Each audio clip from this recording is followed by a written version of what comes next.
Terima kasih Anda masih bersama kami. Bagi Anda yang baru saja bergabung, kami hadirkan kembali 3 berita utama hari ini.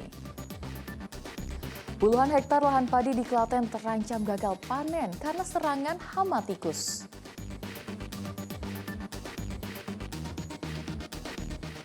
Relawan Prabowo deklarasikan Gibran Rakabuming Raka sebagai bacawa pres Prabowo Subianto pada Pilpres tahun 2024.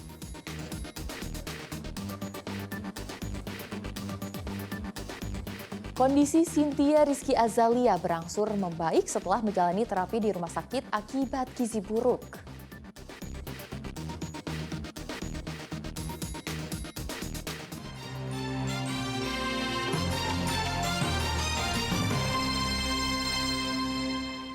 Kita ke informasi selanjutnya.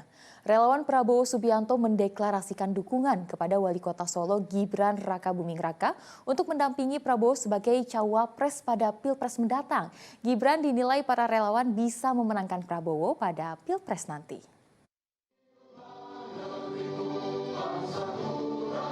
PDI Perjuangan yang telah mendeklarasikan Ganjar Pranowo sebagai calon presiden 2024 terus diganggu. Kali ini kader muda Gibran Rakabuming Raka dideklarasikan kelompok relawan pendukung Prabowo atau Repro Mandiri 08 sebagai bakal calon wakil presiden untuk mendampingi Prabowo. Deklarasi digelar di sebuah hotel di Kota Semarang Rabu siang.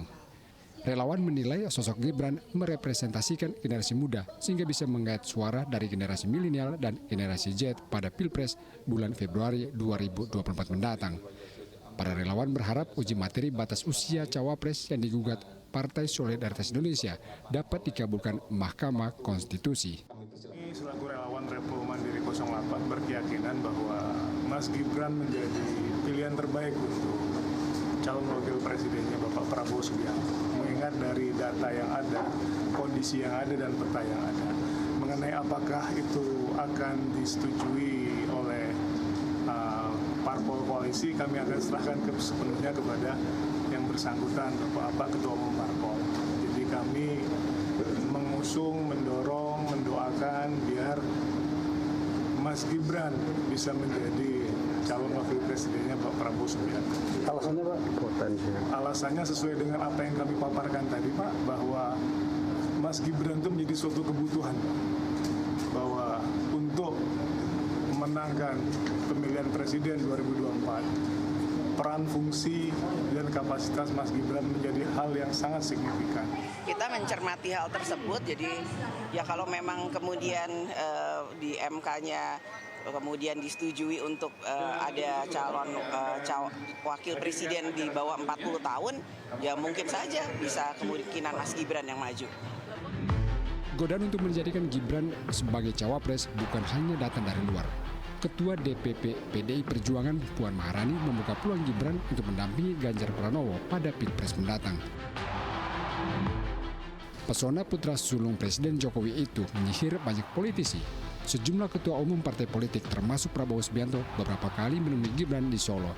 Namun Gibran menolak semua godaan dan memilih setia pada keputusan PDI Perjuangan dan siap memenangkan Ganjar Pranowo pada pemilihan presiden bulan Februari mendatang. Agus Tirmanto melaporkan dari Kota Semarang. Bakal calon presiden dari Koalisi Perubahan Anies Baswedan menghadiri jambore kader Partai Nasdem Jawa Tengah di Banyumas. Anies mengajak seluruh kader menjadikan Jawa Tengah sebagai ladang kemenangan Partai Nasdem. Anies disambut hangat ribuan kader Partai Nasdem begitu tiba di Baturaden, Banyumas, Senin malam. Anies hadir untuk membuka jambore Partai Nasdem Jawa Tengah. Anies meminta seluruh kader untuk menghilangkan mitos bila Jawa Tengah hanya menjadi kandang satu partai saja.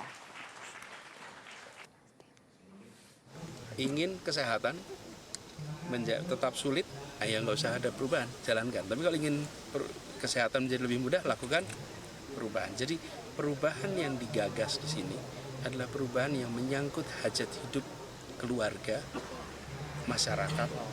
Ini bukan tentang perubahan tentang satu orang, dua orang, tapi ini tentang perubahan di keluarga-keluarga kita, termasuk lapangan pekerjaan. Tim Satuan Reserse Narkoba Polres Brebes mengungkap 8 kasus pengedaran narkoba. 11 orang ditangkap dengan 8 diantaranya adalah pengedar dan 3 lainnya sebagai pengguna. Tim Satuan Reserse Narkoba Polres Brebes menangkap 11 orang yang terlibat kasus pengedaran narkoba atas penyalahgunaan sabu-sabu, ganja, hingga tembakau sintesis. Mereka ditangkap di sejumlah lokasi yang berbeda seperti di daerah Bumi Ayu, Songgom, dan di wilayah Kersana, Brebes. Kapolres Brebes AKBP Guntur Muhammad Torik menyebutkan dari 11 tersangka, 8 orang sebagai pengedar dan 3 tersangka lainnya adalah pemakai yang akan direhabilitasi. Adapun barang bukti yang kita amankan adalah ganja kurang lebih ada 30 tanaman atau dengan berat 23,3 gram. Sabu dengan berat 28,89 gram. Sinte atau sintetis itu kalau dulu terkenal dengan nama gorila ya. Gorila itu kurang lebih 2,8 gram dan dengan hasil tes kit urin sebanyak 3 positif sabu dan ganja. 11 tersangka ini akan dijerat hukuman minimal 5 tahun penjara. Sugihartono melaporkan dari Brebes. Cynthia Rizky Azalia, balita asal Kota Tegal yang mengalami gizi buruk, kini kondisinya berangsur membaik. Meski demikian, Cynthia masih harus menjalani terapi di rumah sakit.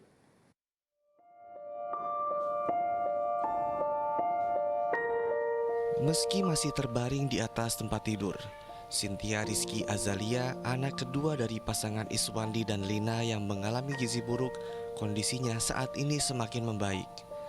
Sejak 4 bulan terakhir menjalani terapi di RSUD Kardinah Kota Tegal, kesehatan Cynthia berkembang cukup signifikan. Tak hanya berat badannya yang terus meningkat, perkembangan motorik Cynthia juga banyak menunjukkan perubahan yang lebih baik. Cynthia kini bisa menengok ke kanan dan ke kiri. Ia juga dapat merespon apa yang didengar. Alhamdulillah, Cynthia sudah ada perkembangan seperti menengok, kepala sudah bisa kanan kiri, sudah bisa miring ke kiri, miring ke kanan, terus perkembangan lagi untuk makan udah mau dari mulut, dan makanya dari promina, minum ya sudah sedikit-sedikit dari mulut, udah ada perkembangan segitu aja lah, terus udah agak maulah semuanya udah makan dan minum dari mulut sedikit-sedikit. Tapi itu masih ada selang di... Nah kalau itu kata dokternya untuk belum sepenuhnya untuk minum sih Pak. Kadang kan kalau dia tidur gitu kan harusnya kan 3 jam sekali. Jadinya saya minumnya pakainya selang Pak. Tapi kalau dia pas meleng atau apa lah itu saya pakai mulut. Jadinya kata dokternya nggak boleh dilepas dahulu gitu. Kondisinya berangsur membaik. Cynthia tetap harus menjalani terapi telewicara dan kaki sebanyak 1 kali dalam 2 pekan di rumah sakit. Kalau untuk biaya berobat BPJS Pak, iya. Tapi kalau untuk beli pampers beli apa saya beli sendiri. Iya. Kalau berobat sepenuhnya BPJS. Iya. BPJS-nya dari kantor, dari kantornya suami ya. Untuk mencukupi dan memenuhi kebutuhan Cynthia, Lina pun berjualan makanan dan minuman di depan rumahnya wilayah Sumur Panggang, Kota Tegal.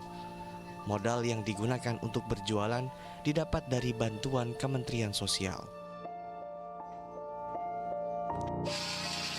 Kuncoro Wijayanto melaporkan dari Kota Tegal.